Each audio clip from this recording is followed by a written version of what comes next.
Assalomu alaykum. Mana aytdim, mana natijali patologimiz. Mana arabcha yozuvlar ham hamma narsa qo'ysa bo'ladi. Bu yerga nima xohlasalar, gulli, gulsiz, rangli ham hamma svetlari bor. Keyin mana bu chekkasiga xonani eski uy bo'lsa ham fanerni buzmanglar. Ustidan tortib olsa bo'ladi.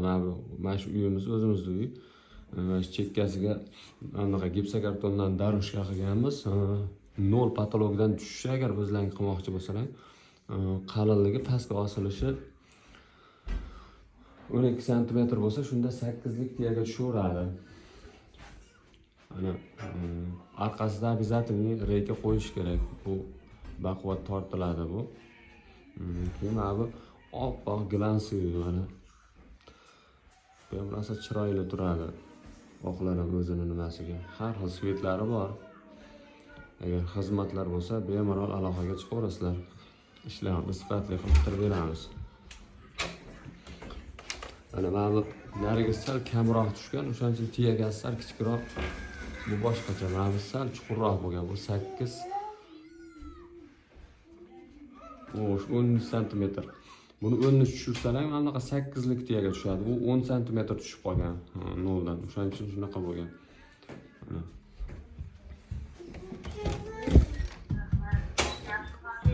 Keyin mana qoralari ham bu ham bir boshqacha turadi.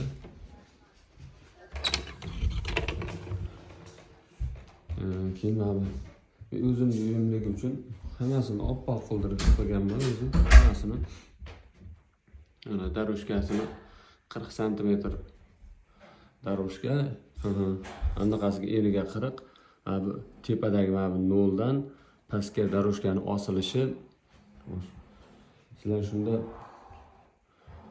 10 sm tushirsalar, o'shanda orqasida tepasida reyka yursin. O'sha noldan pastga qarab reyka yuradi. Mana shunaqa bo'lib chiqaveradi. 8 lik tiyaga tushsa normalli ko'rinishlari, vidlari hammasi cho'tki turadi. Bu yorilmaydi. 10 yil garantiyasi bor. Undan uzoq muddat xizmat qiladi bu. O'zi garantiya berilishi 10 yilga garantiya beriladi mana. Vidlariga ham bir baho berib qo'yasizlar. Arzisa bittadan like bosib, podpiska bo'lib qo'yaverasizlar. Xudo xolasa shuni tortilish jarayonlarini ham xudo xolasa qo'yib boramiz. Qanaqa tortiladi, bagetlari qanaqa qotiriladi, hammasini bir qator xudo xolasa ma'lumot beramiz. Hozir tortganimda hammasini ma'lumotlarni joylab ketamiz. Bizga obuna bo'lib qo'yasizlar, salomat bo'lasizlar.